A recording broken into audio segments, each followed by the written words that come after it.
Bismillahirrahmanirrahim. अस्सलाम वालेकुम dear students, I am your English teacher Khalid Hussain. आज 22 मई 2021 इंग्लिश के लेक्चर में क्लास न्यू 9th के लिए lesson number 12 3 days to see के बॉक्स क्वेश्चन और एक्सरसाइज क्वेश्चन यानी कंप्रीहेंशन क्वेश्चंस को स्टडी करेंगे।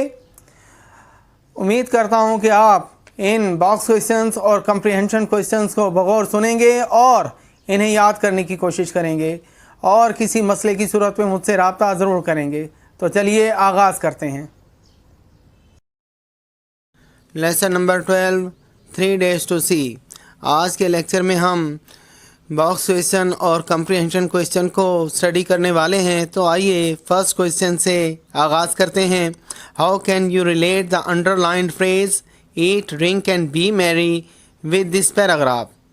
तो बेटा इसका आंसर होगा people who live like Epicurus curious and believe in this theory eat drink and be merry can not add joy to their lives.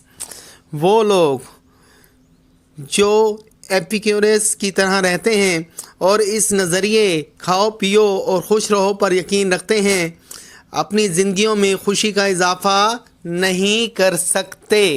Such people waste their lives in useless activities। ऐसे लोग बेमानी सरगर्मियों में, बेफ़ायदा सरगर्मियों में अपनी ज़िंदगियां ज़ाया करते हैं। On the other hand, इसके बरक्स Helen Keller wants us to live each day as if we would die the next day।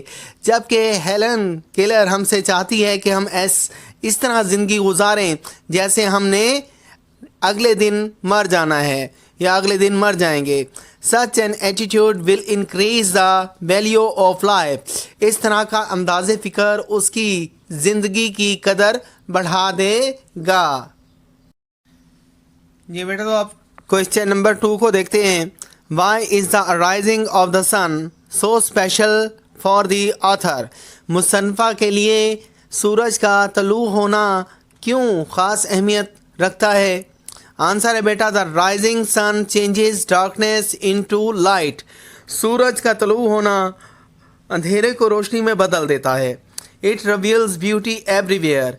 ये हर जगह खूबसूरती को आश्कार कर देता है, जाहिर कर देता है। In itself it is very beautiful. ये अपनी ज़ात में एक खूबसूरत मंजर है। Thus it has a special charm for Helen killer. लिहाजा हेलन किलर के लिए ये ख़ास दिलकशी का सबब बनता है या ख़ास दिलकशी रखता है। तो बेटा आप क्वेश्चन नंबर 3 को देखते हैं। What does the revelation of beauty mean to her. उसके लिए खूबसूरती का ज़ाहिर होना, खूबसूरती का आश्कार होना से क्या मुराद है। जी बेटा, आंसर है इसका the revelation of beauty means full show off beauty. खूबसूरती के इजहार से मुराद या खूबसूरती के ज़हूर से मुराद हुस्न का भरपूर नज़ारा है। It means a lot to the writer. ये मुसन्निफ़ के लिए बहुत ही अहमियत रखता है। It delights her beyond measure. इससे मुसन्निफ़ को बहुत ज़्यादा खुशी होती है। इससे उसे यानी मुसन्निफ़ा को बहुत ज़्यादा या बेहद खुशी होती है। ये बेटा तो आप क्वेश्चन नंबर 4 को देखते हैं। Why has she no time to waste in longings. Longings ख्वाहिशात पर ज़ाया करने के लिए उसके पास क्यों वक्त नहीं है। Answer Helen Keller has only 1 day more to see. Helen Keller के लिए सिर्फ एक ही दिन है देखने के लिए। हेलन केलर के लिए देखने के लिए मज़ीद सिर्फ एक दिन है। Thus she does not want to waste even a fraction of second in longing only. लिहाजा या चुनाचे वो महज हसरतों पर ज़ाया करने के लिए वक्त का कुछ हिस्सा तक नहीं रखती। यानी चुनाचे उसके पास एक लम्हे का कुछ हिस्सा भी हसरतों पर ज़ाया करने के लिए नहीं है। What is the meaning fraction of time, वक्त का कुछ हिस्सा। What is the meaning of a thrilling and unending drama. जी उसके लिए हिजान खेज़ और लामतनाही ड्रामे से क्या मुराद है? आंसर है बेटा the show of season never ends. मौसमों का नज़ारा कभी ख़त्म नहीं होता। As one season follows the other, क्योंकि एक मौसम दूसरे के बाद आता है। They run in a continuous cycle, वो एक दायरे की शक्ल में चलते हैं या चलते हैं। It is beautiful and unending show, ये एक खूबसूरत और ना ख़त्म होने वाला यानी लामतनाही नज़ारा है। Even for a blind lady, हत्ता के उस नाबीना खातून के लिए भी। Who enjoys it by mere touch, जो महज छू कर इससे लुत्फ़ उठाती है। जी बेटा, मौसमों का नज़ारा कभी ख़त्म नहीं होता, क्योंकि एक मौसम के बाद दूसरा मौसम आ जाता है। ये एक ना ख़त्म होने वाले दायरे में घूमते हैं। ये एक नाबीना खातून के लिए एक खूबसूरत यानी ना ख़त्म होने वाला मंज़र है, जो महज छूने से मंज़र से लुत्फ़ उठाती है। जी बेटा।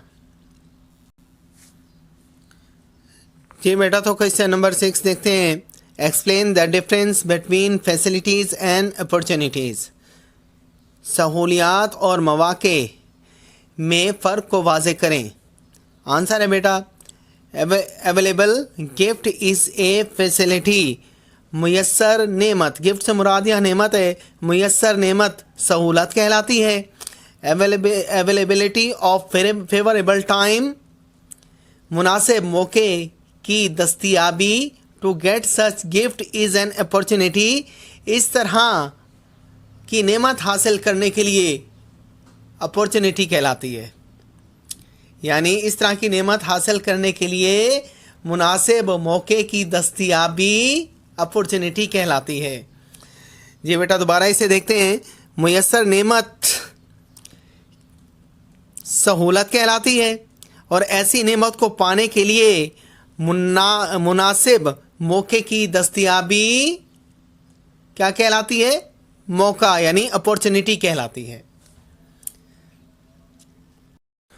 जी बेटा, तो अब इसी लेसन के हम कंप्रिहेंशन क्वेश्चंस को देखते हैं। तो फर्स्ट क्वेश्चन से स्टार्ट करते हैं। Who was Helen Keller? Helen Keller कौन थी? आंसर है बेटा इसका Helen Keller was an American lady.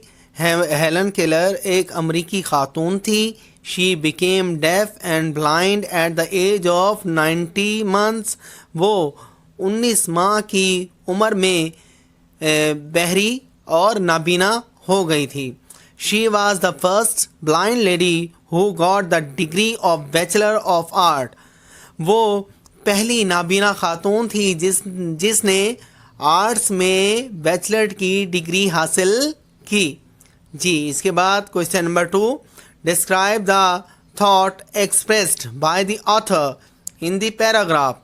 Paragraph ने मुसन्निफा ने जिन ख्यालात का इजहार किया है उसे बयान करें।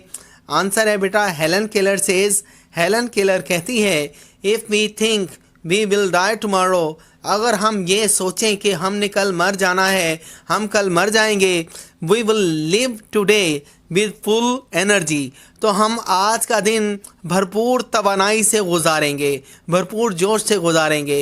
एंड हेलन केलर सेज, और हेलन केलर कहती है दैट इज़ द वे, यही वो तरीका है। We should live our lives, जिसके मुताबिक हमें ज़िंदगी गुजारनी चाहिए। और हेलन केलर कहती है कि हमें इसी तरीके पर ज़िंदगी गुजारनी चाहिए।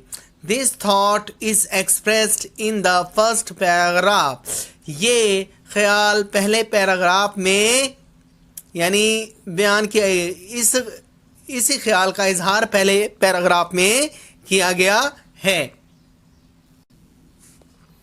जी, तो क्वेश्चन नंबर 3 को देखते हैं। What makes you feel that the author is sad and depressed? क्या चीज़ है जिससे आप ये महसूस करते हैं कि मुसन्निफा अफसुर्दा और डिप्रेस्ड, परेशान? आप क्या महसूस करते हैं या किस चीज़ ने आपको एहसास दिलाया है कि मुसन्निफा अफसुर्दा और मायूस है, डिप्रेस्ड, मायूस? तो बेटा इसका आंसर होगा the author's deepest desire for sight मुसन्फ़ा की बसारत की अमीक यानी गहरी ख्वाहिश मेक्स अस फील हमें एहसास दिलाती है that she is sad and deprived कि वो अफसरदा और महरूम है। डिप्राइव्ड महरूम।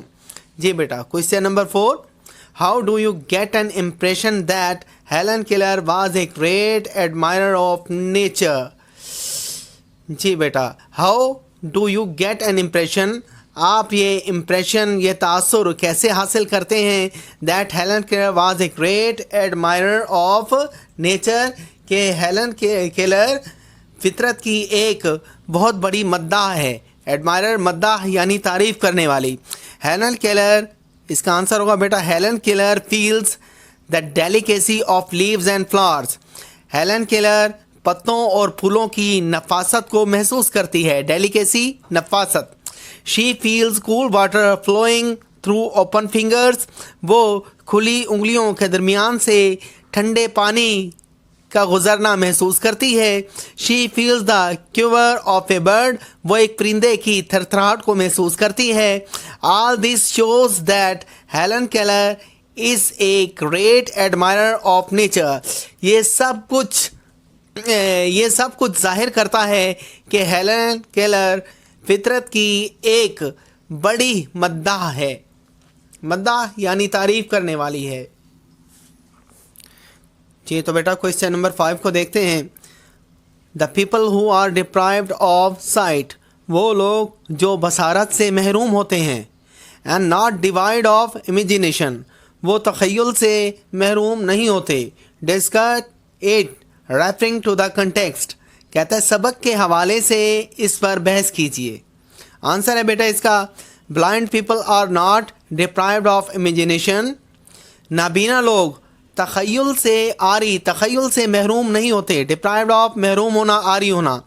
दे आर यूजली मोर इमेजिनेटिव, वो आम तौर पर या अमूमन बहुत ज़्यादा पुरतख़य्युल होते हैं then those who can see, उन लोगों की निस्बत जो देख सकते हैं। वो उन लोगों की निस्बत जो देख सकते हैं आम तौर पर ज़्यादा पुरतख़य्युल होते हैं। Helen Keller is such an example, Helen Keller ही भी एक ऐसी ही मिसाल है। She notices things by mere touch and imagines their beauty, वो महज छूकर चीज़ों को महसूस करती है और चीज़ों को महसूस करती है। एंड इमेजिन्स देयर ब्यूटी, और उनकी खूबसूरती का तसव्वुर करती है। जी बेटा तो ये कुछ इस तरह से इसकी ट्रांसलेट बनेगी कि हाँ जी, नाबीना लोग जो कि दीद से या बिनाई से आरी होते हैं वो आम तौर पर इन लोगों से ज़्यादा पुरतख़य्युल होते हैं जो देख सकते हैं। ऐसी ही एक मिसाल हेलन केलर की है, वो महज लमस से चीज़ों को महसूस करती है और इनके हुस्न को तसव्वुर करती है। तो चलिए बेटा क्वेश्चन नंबर 6 को देखते हैं। To me the pageant of season is an unending drama comment, मेरे लिए मौसमों की तब्दीली का मंज़र एक लामतनाही ड्रामा है। कमेंट तबसरा कीजिए। आंसर है बेटा इसका Helen Keller says that the sight of various seasons are like the acts of an endless drama. Helen Keller कहती है कि मुख्तलिफ मौसमों के नज़ारे एक लामतनाही ड्रामे यानी ना ख़त्म होने वाले ड्रामे के हिस्सों की तरह होते हैं। एक्ट्स मीन हिस्से।